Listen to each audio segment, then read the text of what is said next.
Alright, hello all you crazy people out there, this is Dragonite, and welcome back to Harvest December. So in the last part I left off, right after a very awkward scene in which somebody fell out of her chair and the whole class is staring, and in this part, we're gonna see what happens. Mijo, with a temper like that, no man would be brave enough to take you as his wife anyway. Certainly, shut up. Ow. She punched Koai's jaw, putting him down with the precision and speed of a boxing champion. With proper training, I'd imagine she could take on the world. The first bell rang. Oh, lunchtime's over. Hey, Yuki. Hmm? Yuki was packing away her bento box, oblivious to our conversation the whole time. She looked at me with her large, questioning eyes. I'm okay. Water. I have an entire bottle of water sitting next to me on the desk, and I have a feeling I'm going to be going through most of it by the time I finish reading this section. What's a yayako? I repeated the question that nobody had answered. It means baby in our dialect. Alright, that's what I was assuming. And reality caught up with me. Honestly, if you weren't able to pick up on the context clues, no. When? Right now, right here, if you- no. Don't encourage her, please. No, it's winter now, and it's freaking cold. I think we should have at least 10 for starters. Does my offer for the psychiatrist still stand? 10? Poke him a little and his cold demeanor starts crumbling, and his comebacks get a little off point, too. Is this like a regular conversation? I have a question too, Yuki said after taking a sip. I calmed myself down and took a deep breath. What is it? How do you make a yayako? I looked down, shook my head, and looked up to the ceiling.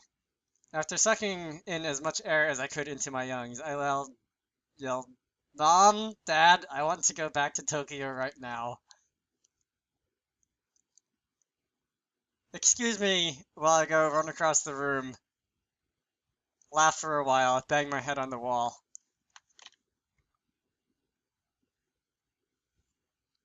Excuse me while I take off my headphones, run across the room, and bang my head on the wall for a little while.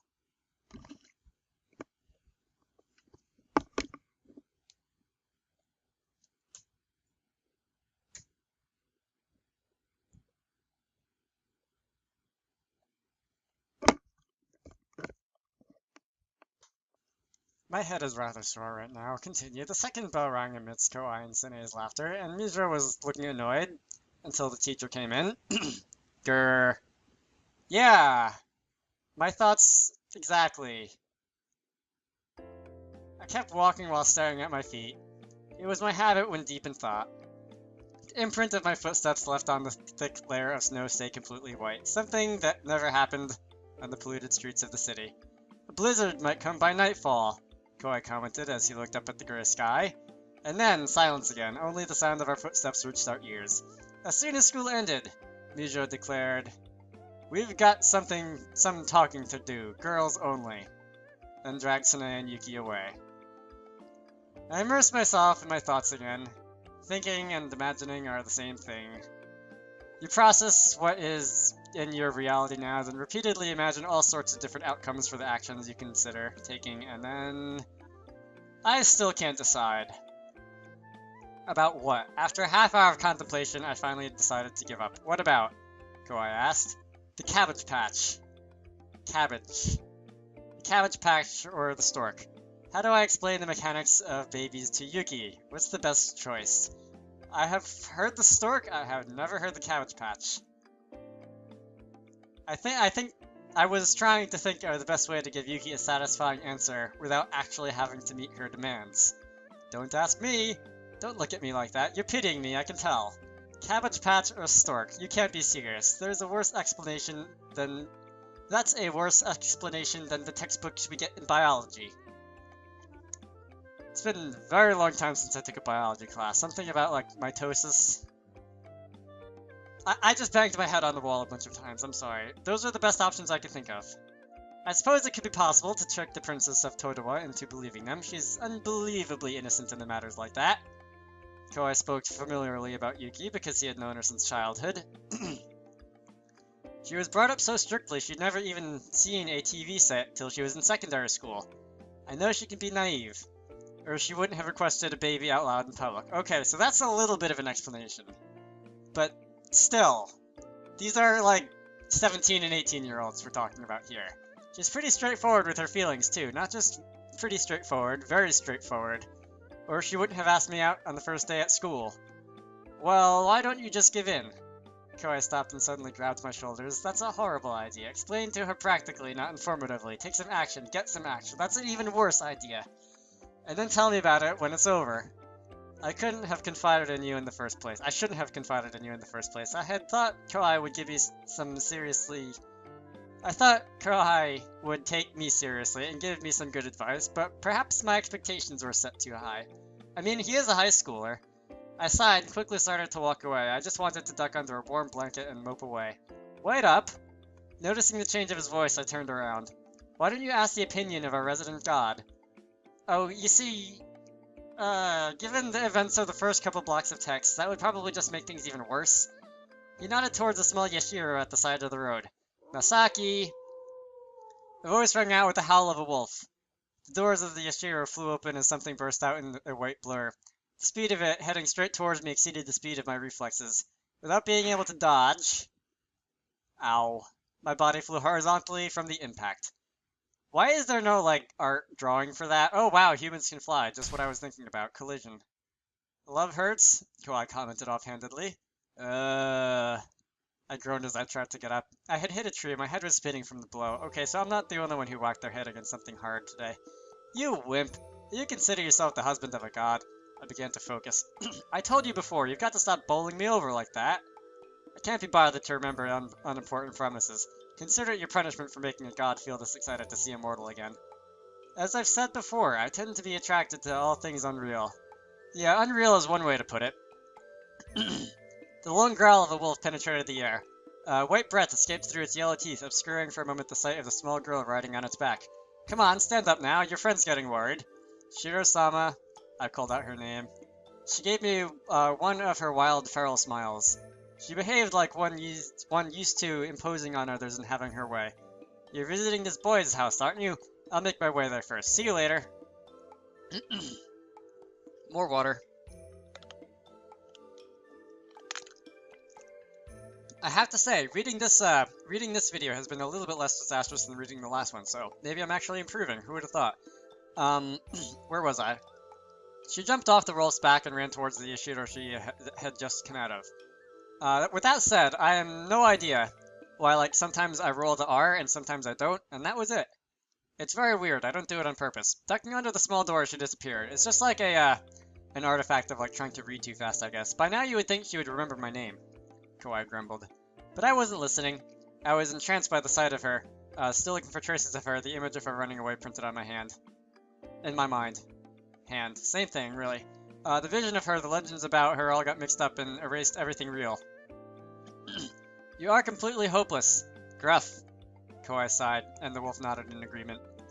I still find it hard to believe that that's supposed to be the god that protects us. Yeah, me too, to be honest.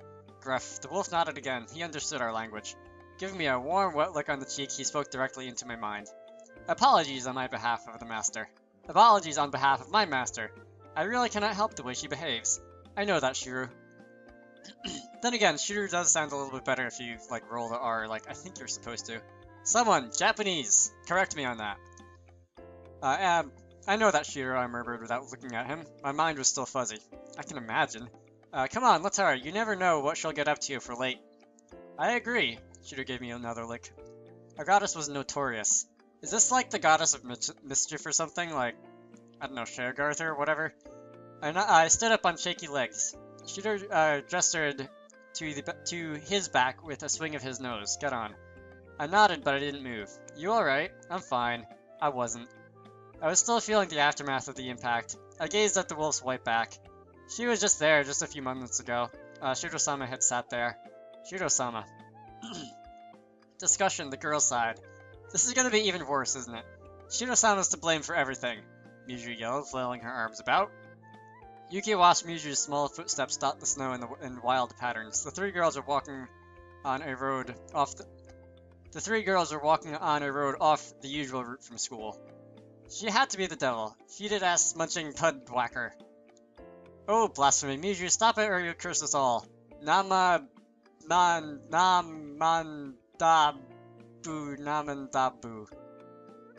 Why do you do this to me? What does... we... Take two. What does feedy mean? You know I'm not very good at slang. You're missing the point. Namandabu is a Buddhist chant, not Shinto like the so-called god that's causing Yuki trouble.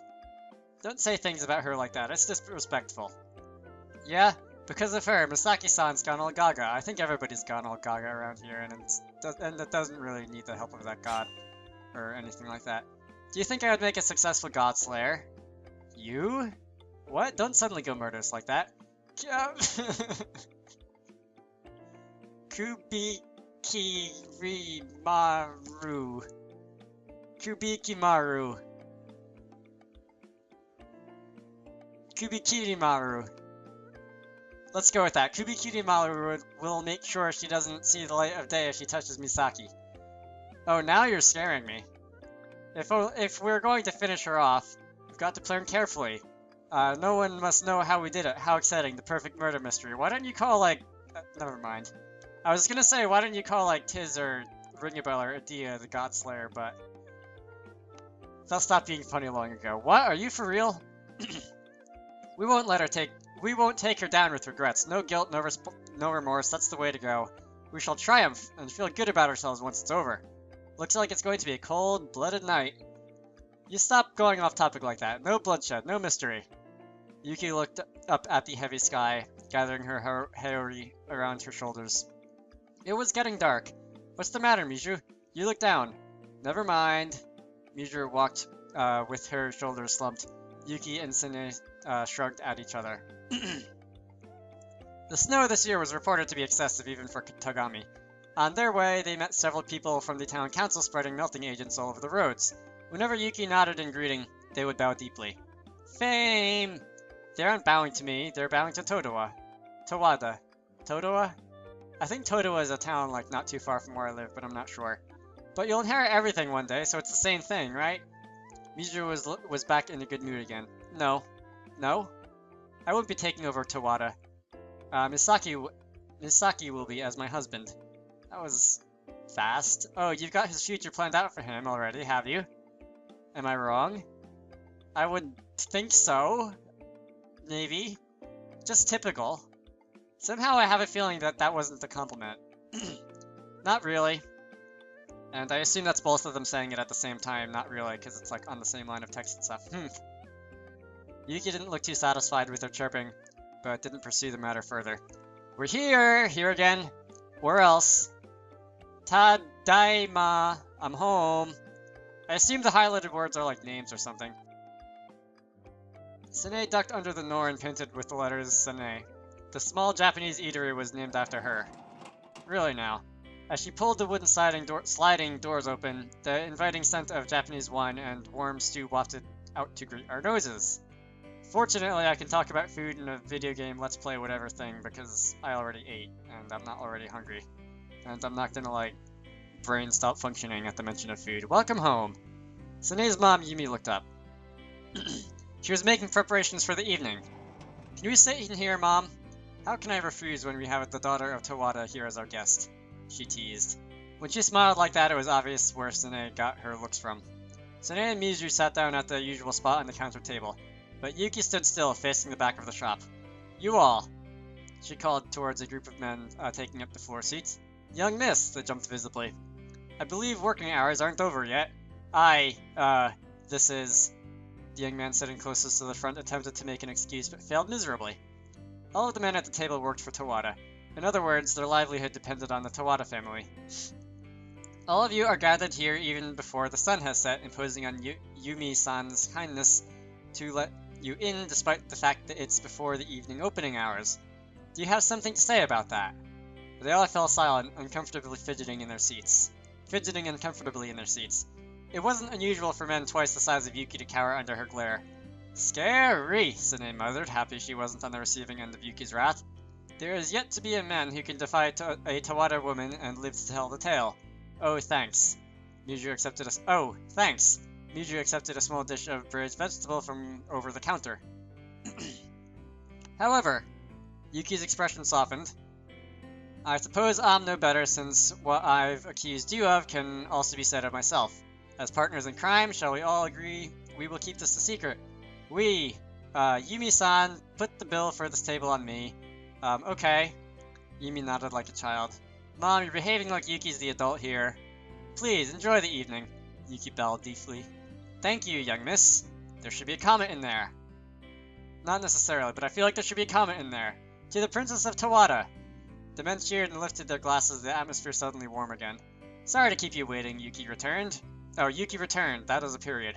Sorry to keep you waiting. Yuki returned and took her seat behind Sine. That was impressive. Mother has always told me to loosen the leash a little, and also to loosen their heads. I don't think Masaki-kun would have been able to handle that situation the way Yuki did. Yeah, I don't think so. I think we know who's going to be wearing the pants in the relationship. Oh, maybe Yuki likes guys that can be controlled. What are you two whispering about? Nothing. Oh look, here's our food. So yeah, an excellent distraction. Sine stood up and laid out the dishes on the counter with great efficiency. The steaming hot— oh, come on, I hit A before I finish reading that. Let's dig in. We'll talk later. First, we eat. And, that's it for this part of the discussion. I'm probably, if this is going to switch back and forth between different, like, parties with the discussion, I'm probably going to try and keep it one pair per video. I think it's been almost 20 minutes that I've been doing this one, so, for now, my name is Dragonite. It's been very entertaining. I hope you all enjoyed that, and I will see you all later.